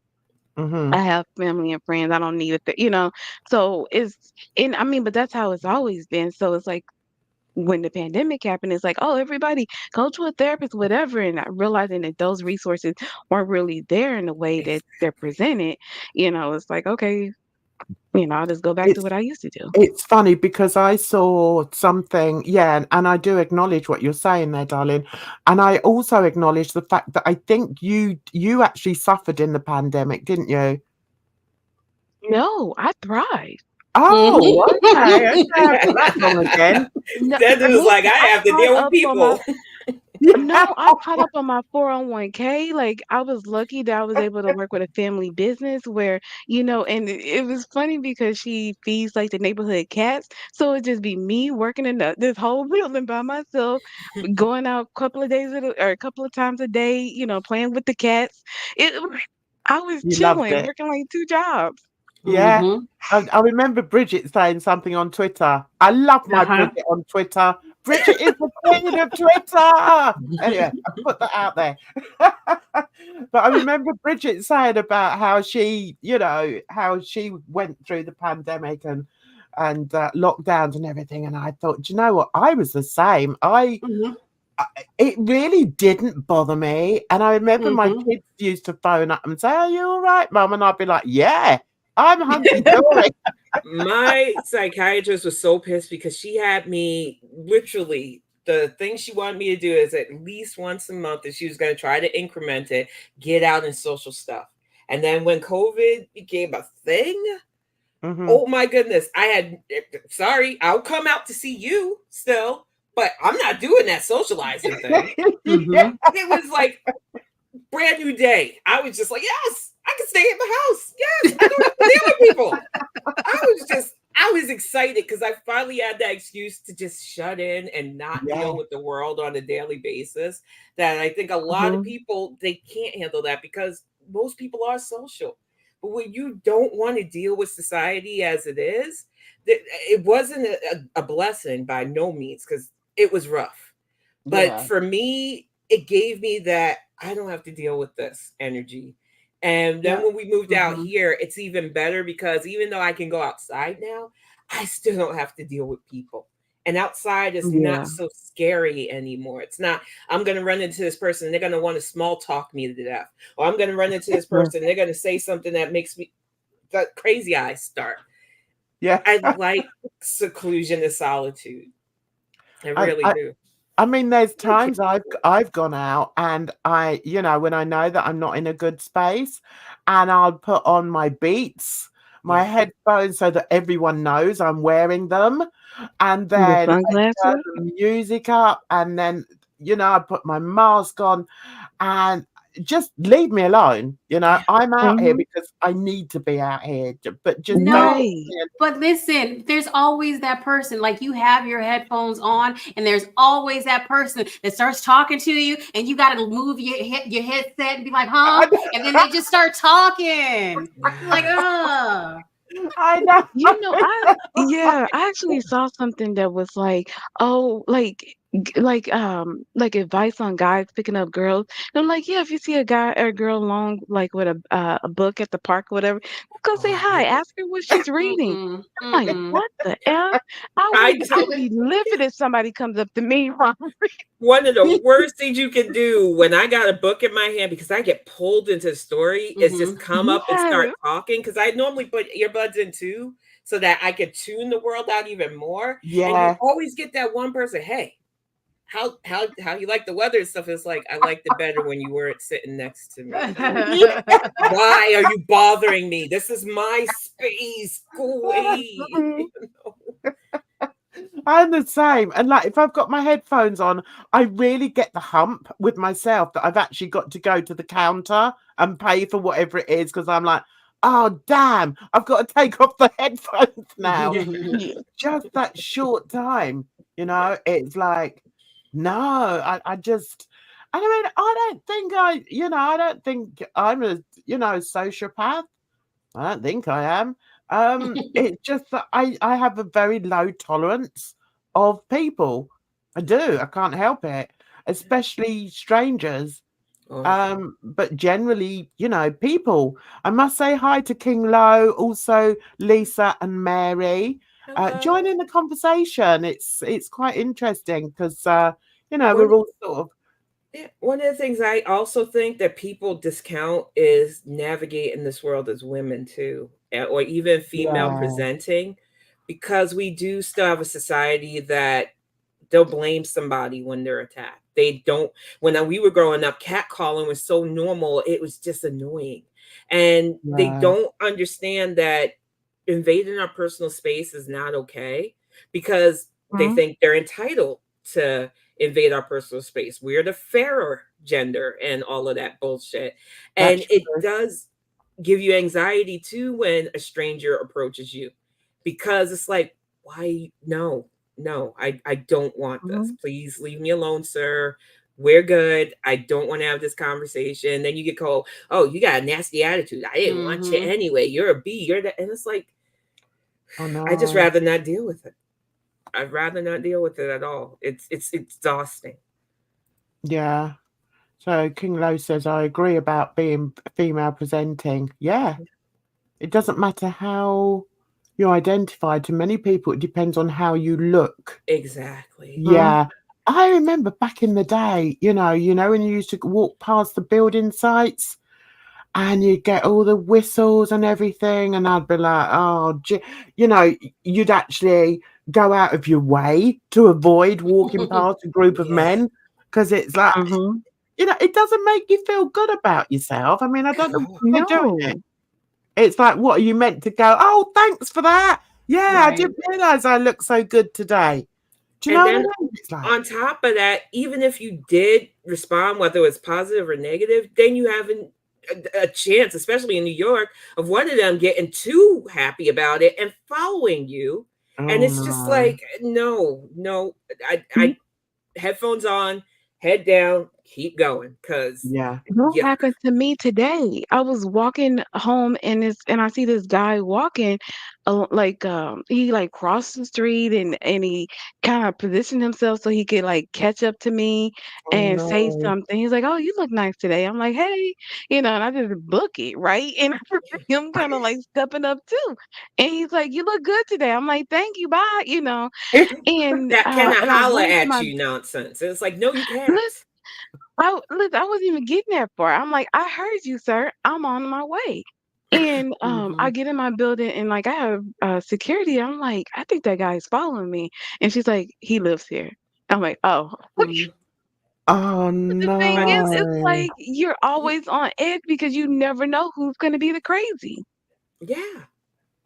And when they hear you say, okay, I'm on my way, and they're still like repeating themselves, even if they live in the same place as you, it still shows you that they are willing to push into the insulation that you put around yourself to just not deal with that.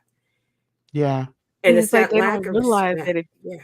yes, it's like I know that you're not a man that respects women, and I don't want anything to do with you. Exactly. It reminds me of when I used to go clubbing. I was with my first husband for like 15 years, and then I left him with the 3 kids, and he used to have them at certain days of the week and the weekends. I was like, yay, I can go out, I can go clubbing. Yeah. Oh my God, the sexism in clubs then, I don't know if it's the same today, but the amount of times, like, you know, maybe I'd be sat at the table and my girlfriends were off dancing, and then some dude would come up and like just try and talk, and first of all you'd be like, you know, you don't want to be unfriendly, so I'd be like, oh hi, you know, and blah blah blah, and then he'd start talking about rubbish, you know, and it would be like, so, you know, so what kind of music do you like? And I'd be like, what? I can't hear what you're saying. And then I'd be like, do you know, he just will not go away. This guy will not go away. And it was a certain type of man like that, that just doesn't pick up on the cues from women. That, listen, you're in my space. I'm not comfortable with you in my space. Don't sit down next to me. I don't want you sat down next to me. Just go away and, you know, and dance over there.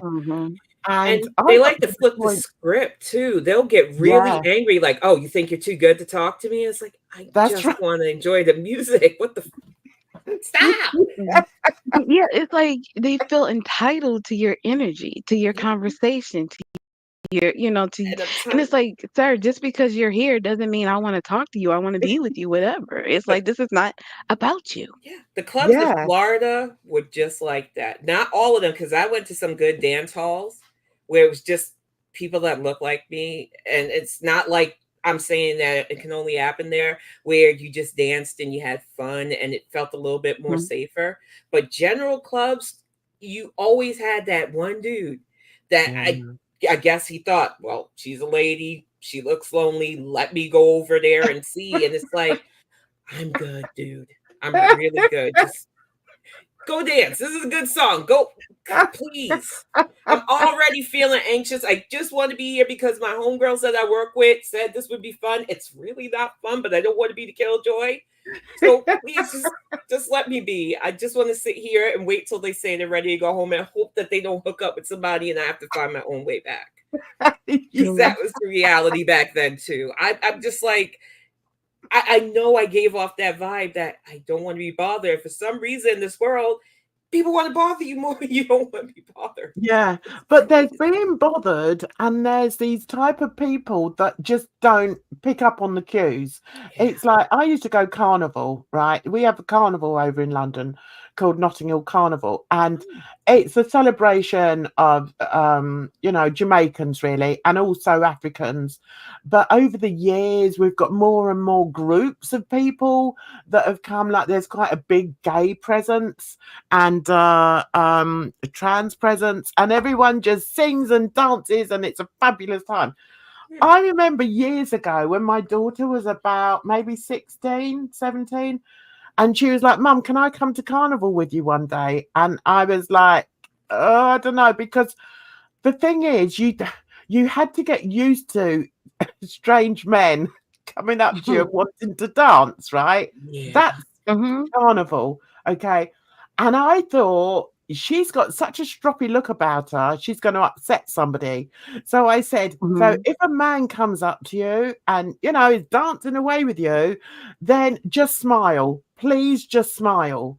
Because I was worried that she would be then attacked for, rejecting, another carnival goer. Luckily, it didn't happen. But that's just the look she gave off. Whereas me, I would only ever give that look if I was in a nightclub and some bloke just wasn't taking the hint. Look, I don't want to talk to you, just pee off. See, that used to be the culture. They would. I was gonna say they don't like. I remember growing up, like when we went to clubs, they wouldn't ask to dance; they just come up dancing behind you. That's right. Yeah. And then when you have, like, I call it flat face effect. Some people call it resting bitch face. There's a lot of names of it.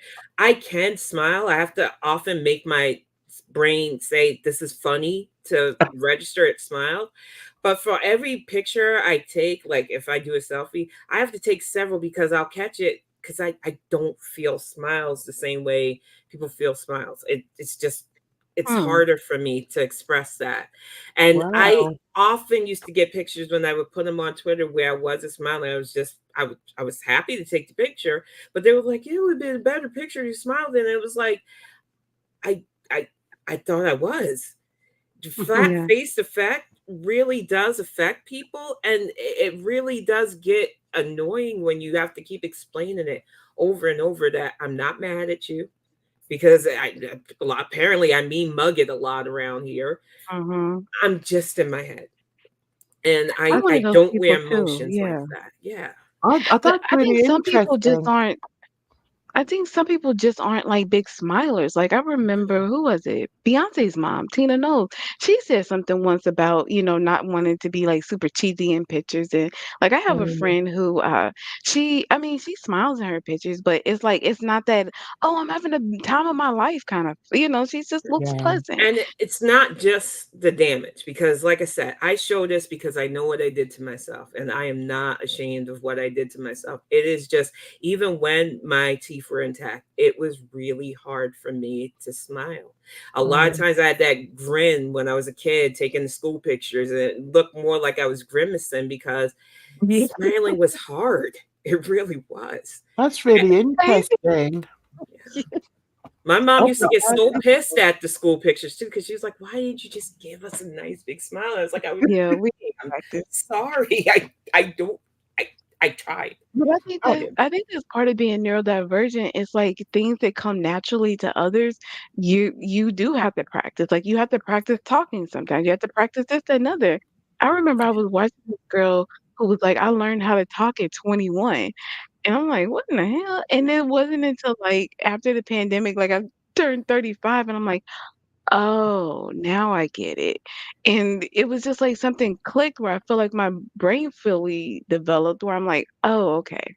Yeah. oh, that's interesting. I love hearing how other people, you know, live their lives or manage their illness or non-illness. I wasn't aware of that, Kalari. I didn't know that, you know, that would be a thing. That's really interesting. So let's just listen to a little bit more about this Okay. before we head off, because there are a few points I wanted to make on here. He called them points, bullet points. No, they're not.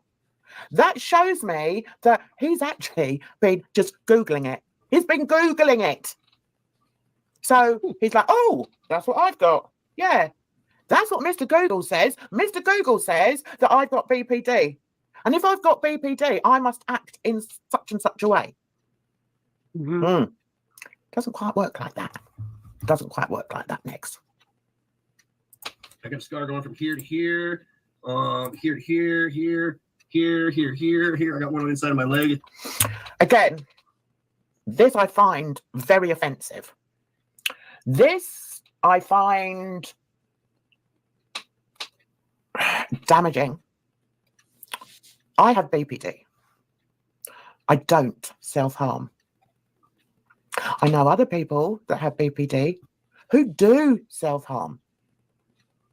So when I asked him, it goes back to my question, what traits do you have? There are 9 traits you can have for BPD. To be diagnosed with BPD, you have to have 5 of them. Luckily, one of mine isn't self-harm. Negsy Boy has obviously looked on Google and seen that the predominant one is self-harm.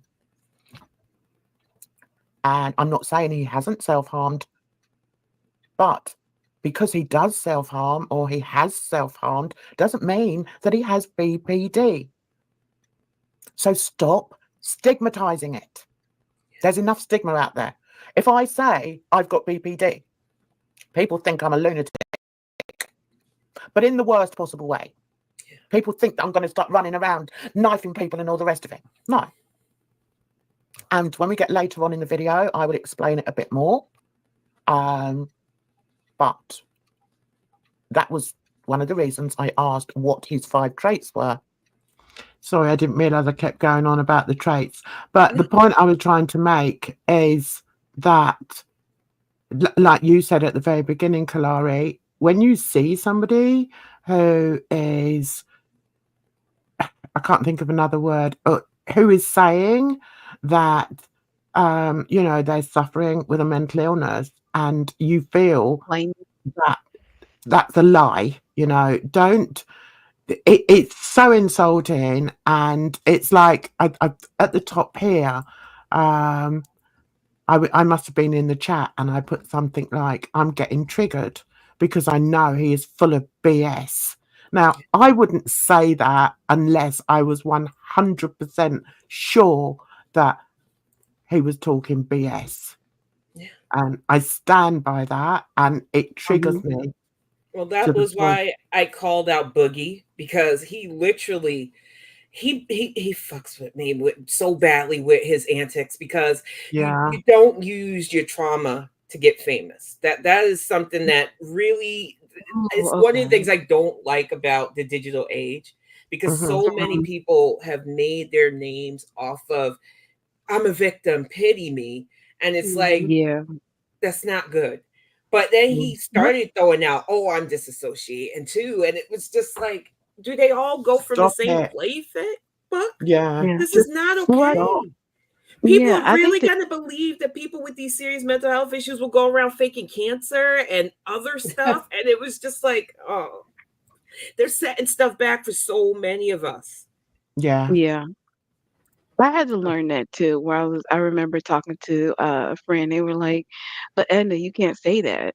I'm like, "What the fuck?" You know, like, And it's like, no, like, words mean things, you know, that's yeah, why I lean towards just neurodivergence, and it's like, if someone pressed me, then I'll say, "Oh, well, I would say X, Y, and Z," but it's like, if it's like, I know that it's not this, I'm not gonna say that, you know, yeah. and it's like in in a way, it's like, I don't wanna label it anything because I haven't been diagnosed, and, you know, I don't wanna take away from legitimate, you know, diagnoses, even, you know, however I feel about it.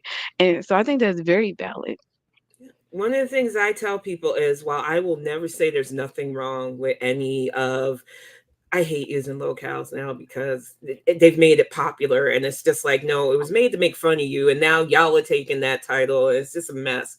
But one of the They're things like I say, reclaiming it. yeah, Like the N word. yeah. One of the things I say is that they all seem to claim the same thing, and it seems to be whatever seems to be popular. And it's like, that is not how mental health works. You know, Mm, you can't just say, oh, this person that's famous on TikTok or YouTube has this, so I must have this too, because it really doesn't work that way to me. And maybe I am just being judgmental because I've been told, oh, you don't seem schizophrenic. Good, because I don't really want that out there. You yeah. know, Right. I mean, I'm sorry I'm not wearing my big schizophrenic costume, but I really don't want that side of me out there like that. Sorry, not sorry. But I Yeah. think there are people that think it's okay to act like that. And then it makes it harder for those who are struggling to feel comfortable because it's like, I don't behave like that. But Yeah. everybody thinks I have to behave like that to have what I know I have. And Well, I it think a makes lot of times people mean it as a compliment.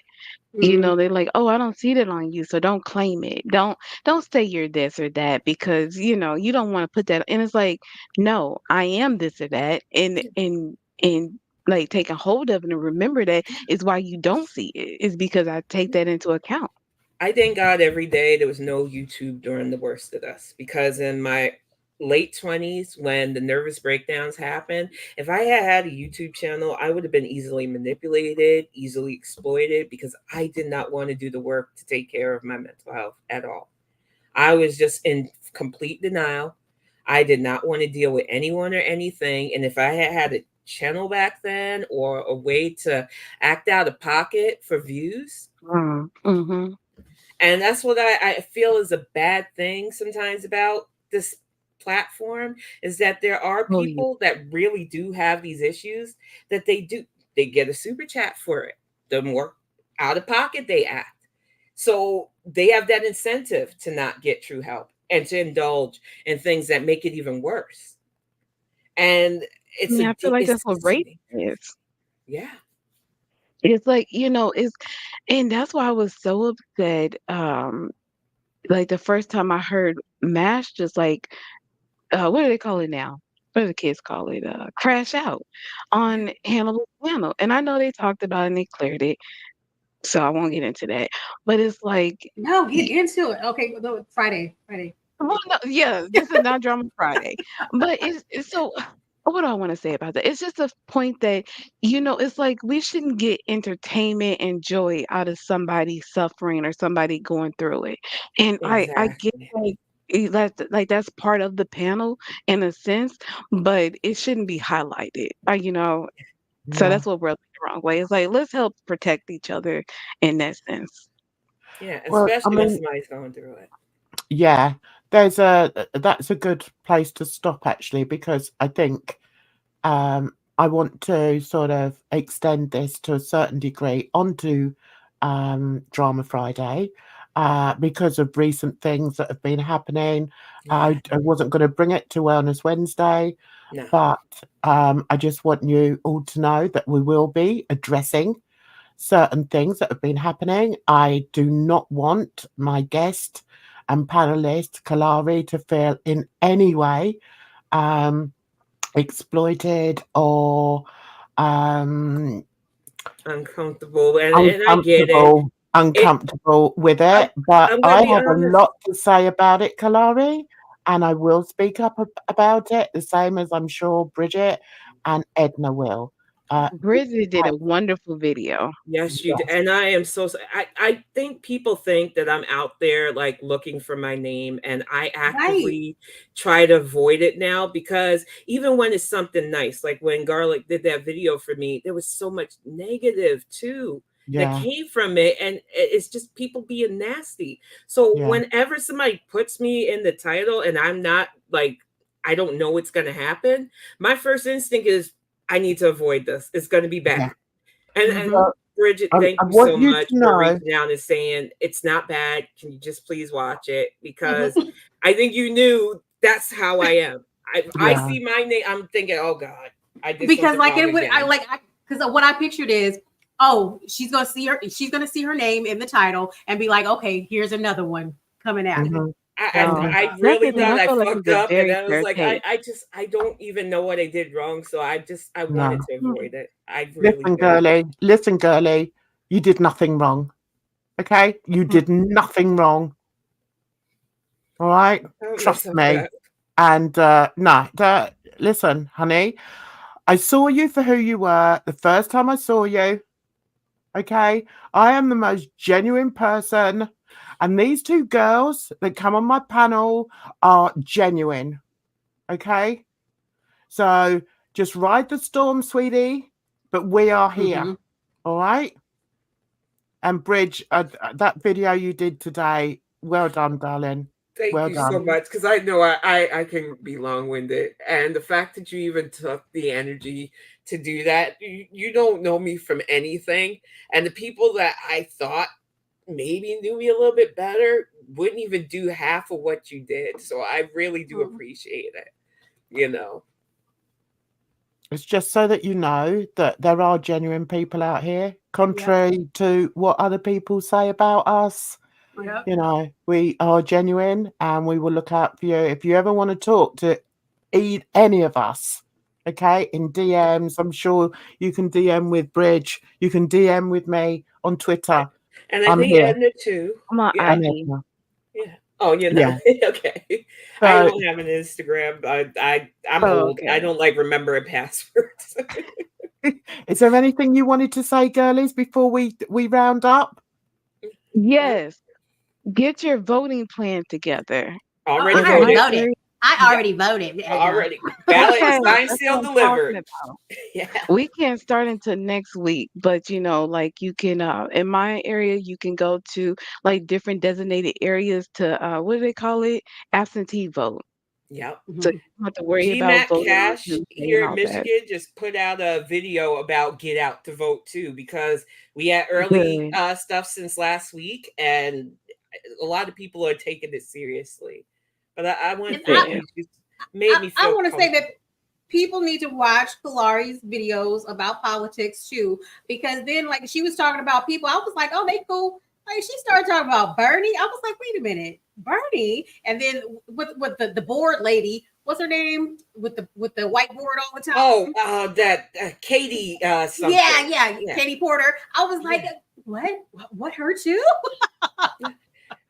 I just don't like the stunts over actually getting stuff done. And when you can do that whiteboard stuff, but when you look at how much legislation you're actually even trying to get passed and it's almost zero, it just gets on my nerves. And I've smoked for Democrats just like I've smoked for Republicans, because if you're wasting a seat, you're wasting a seat.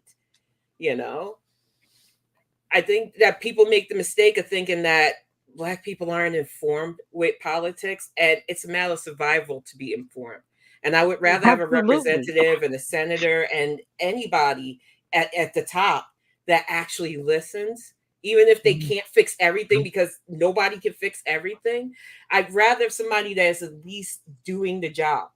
There are so many hard hitters, especially in the Midwest. We have Ayanna Pressley and so many people that are out there drafting bills, pushing through, because the House right now is a fucking circus. But it doesn't stop these women from doing what they got to do. So when I see people who are just acting out on camera versus doing actual legislation, it pisses me off. You know, and I was for Bernie until a friend of mine who is a PhD said, "You're good with numbers. math out his Medicare for all. Listen to what he's actually saying to people, because he's making promises that are not fiscally feasible.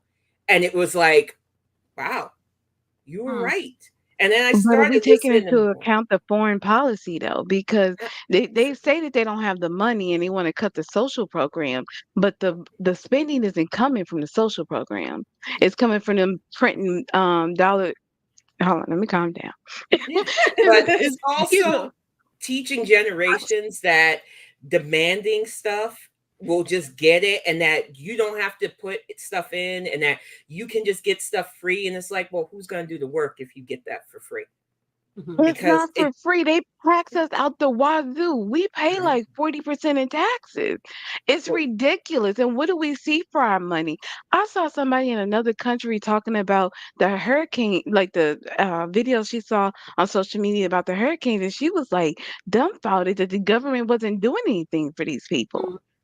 Well, It's like right I now think in us as NC, Americans, FEMA's our being brains are chased by warped. militia, so it's not easy at all. They literally had to shut down the office because armed people came at them. It's messy, and like I said, there is no perfect way. But I am more skeptical now of promises that I know just cannot be fulfilled. That somebody says, "This is what I want to see happen," but I have to work with what I got. And that if you get me enough people that will help back this stuff, we can see more. I like I used to feel that realism. way. All this shit is made up anyway, so make it up better. That's all I I'm telling you, thank you so much for making me feel comfortable. Not to get too personal, it was a bit of a rougher day because, like I said, it's just weird trying to navigate this world. I like being open. I like being honest, and I'm not going to change for anybody. I'm going to just keep doing what I do the way I do it, because obviously I'm not for everybody, and I'm not trying to be. I think that's the way you got to carry it when you're really going through stuff. Kalari, we all wear that badge. Trust me. Yeah. We're not for everybody, but yeah, we are who we are. And if you don't like us, then just don't bother watching us. Although we know I'm troubled, so. Steve you are troubled. He said Edna's troubled. Even Edna's got a bad I'm the name most now. troubled one of the bunch. How can Edna be seen as anything more than like a little floaty butterfly? Watch out for the silent ones. They in their head, and you don't want to get them mad. That's it. Well, I trust my panelists 100%, and you're always welcome, Kalari, always on any of the days. Just, if you fancy coming up, joining in the conversation, you're very welcome.